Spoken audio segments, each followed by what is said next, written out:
In a tightly controlled invite-only event hidden from public view and attended by only top automotive elites and industry giants, Christian von Koenigsegg, founder and CEO of the high-performance automaker Koenigsegg, revealed a next-generation engine technology that could displace electric vehicles entirely.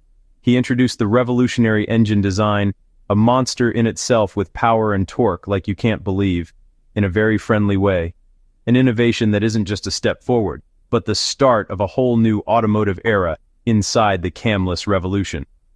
Christian von Koenigsegg didn't just stroll onto the event at the old airbase runway in Engelholm. He owned the moment. Under the soft glare of studio lights, he brought out a short, wide-bodied carbon fiber test mule, tapped a button, and suddenly silence gave way to something entirely new. Gone was the mechanical chatter of cams and chains. In its place, a clean, sharp hiss. That sound came from dozens of tiny air-driven pistons firing with mind-bending speed and precision. This was Koenigsegg's lighted engine running on a radical system called free valve. There's no camshaft, no timing belt, just ultra-fast pneumatic actuators, all controlled by artificial intelligence adjusting every valve hundreds of times per second, which means more power from each drop of fuel and way less waste. This wasn't some wild, last-minute invention. Koenigsegg and his engineers have been refining free valve for nearly a decade. Back in 2016, they shocked everyone by fitting it into a little 1.6L Chinese hatchback with wild results. 47% more power, 45% more torque, and 15% less fuel use. All just by ditching the camshaft. That success proved free valve wasn't just a cute gimmick. It could work even beyond commuter cars. So Koenigsegg's team kept going, upgrading the actuators, improving the AI, and perfecting the oil-air hydraulics until the system was tough enough to survive inside a world-class hypercar. The first real-world result was a beast of a motor nicknamed the Tiny Friendly Giant, a 2L 3-cylinder twin-turbo that delivers 600 horsepower, yes 600, from an engine that weighs just 154 lb. Stuck inside the 4-seat JR prototype, this Mega GT goes from 0 to 60 mph in under 2 seconds, and with your foot down hits 248 mph. The trick is constant valve control. At cruising speeds, the engine sips fuel gently, but the second the turbos kick in, the valves snap open fully for maximum power, letting the engine act calm or crazy, depending on your right foot. But Koenigsegg didn't stop there. Pairing that tiny friendly giant with his new in-house electric motor, Dark Matter, makes things go nuclear. The motor alone weighs just 86 lb, but makes 800 horsepower and 922 lb-ft of torque. Put the two systems together and you get a hybrid pushing out 700 horsepower and a jaw-dropping 800 lb-ft of torque at the wheels.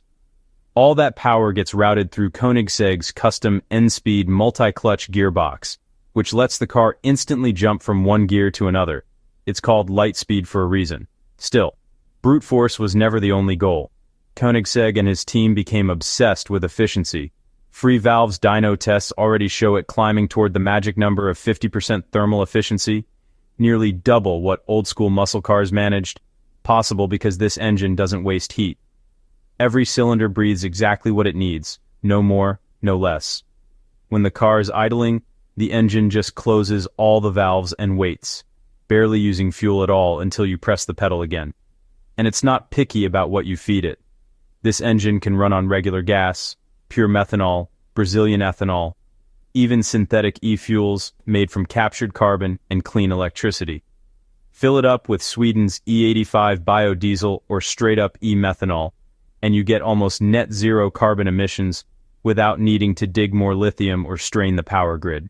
But talk is cheap in the world of supercars. So, in early June 2025, Koenigsegg opened up the old Air Force hangar at their headquarters in Engelholm and invited a few test drivers and journalists to see the thing run. They watched a stripped-down JRA prototype, still wearing sensors but no camouflage, rocket down the runway on a tank filled with 95% ethanol, hitting 60 mph in just 1.9 seconds, again and again, and braking well before the markers at the end. The test logs showed every detail. Exact valve events, fuel trim adjustments, exhaust temps. The onboard AI was making real-time tweaks, shaving off drops of fuel while keeping the engine cool enough to protect the turbos. Those who were there described something surreal. It sounded like a normal engine, but not quite. The classic cam lobe rhythm was gone, replaced by a smooth hum while the turbos screamed like jet engines. Drivers said the throttle response felt instant. No delay, no turbo lag, no sluggish valves, just pure unfiltered boost the moment their foot moved. One old-school engineer even joked that it felt like a volume knob for torque, because that's what it is. The magic isn't just in the engine's lungs, but in its brain. Every actuator is wired to high-speed sensors inside each cylinder, and the main computer is trained on millions of combustion cycles. The engine changes strategy on the fly. It can act like an Atkinson cycle, a Miller cycle, or even pull off quick two-stroke moves depending on load, RPM, and how aggressive the driver is being. Cruising on the highway, it'll shut down 2 of the 3 cylinders to save fuel. But switch to track mode, and it loads up full lift profiles, pulling in as much air as possible and firing every 90 degrees of crank rotation, meaning non-stop power with no wasted strokes. And it's tiny. By removing the cams, gears, belts, and bulky timing covers, Koenigsegg chopped about 8 inches off the engine's length and trimmed more than 70 pounds compared to a regular twin-turbo V6 making similar power. That smaller size lets designers do more, like move the passenger cabin forward, boost crash protection, or even make space for luggage in a 4-seater that can outrun most motorcycles. So, what does this mean for the future? Everyone keeps saying electric is inevitable, but Koenigsegg just smiles and shrugs. Standing next to a humming prototype, he says, "Why not have both?" With the lighted engine, he's proving that combustion can change, it can get cleaner, it can be smarter, and it can still deliver that raw emotional thrill drivers crave without asking the planet to pay the price. It might not be the perfect solution, but it flips the argument. And how does this camless machine compare to the tough realities that battery cars still face? EV reality check. Koenigsegg's wild new lighted engine already turned heads with its insane performance and that eerie camless hiss. But Christian von Koenigsegg knows none of that matters unless it stacks up against the one thing everyone's talking about, electric vehicles. For the past 10 years, EVs have been sold as the clean future, the gold standard. So before we dive into how Koenigsegg might scale his invention, we have to be real about where the EV world actually stands in 2025 and what problems it's still dragging along. There's no denying the momentum. In just the first 3 months of this year, drivers around the world bought a little over 4 million all-electric cars, about 35% more than the same period last year. If that pace keeps up, the world will cross 20 million EV sales by year's end. Roughly 1 out of every 4 new cars sold globally, most of that coming from China, which is miles ahead of everyone else. The United States grew by about 10%, while Europe stayed flat at around a 20% share of total sales. But when you zoom in, the picture gets messier. Europe's car sales actually dipped in June, down about 4.4%. And even though EVs passed the 1 million mark for the first half of the year, most new sales came from cheaper Chinese brands like BYD, which chipped away at the market shares of Tesla and Stellantis. Jobs are just as important in this equation.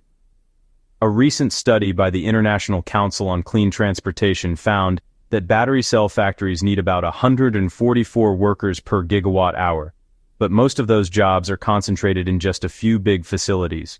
On the other hand, a camless retrofit strategy like Koenigsegg's spreads the work across existing engine plants, assembly lines, and dealerships that keeps more people employed in more places. It's a model that unions in the US Midwest and lawmakers in Germany are now paying close attention to. They worry that if battery megafactories become the only game in town, jobs and value could drain out of their home regions.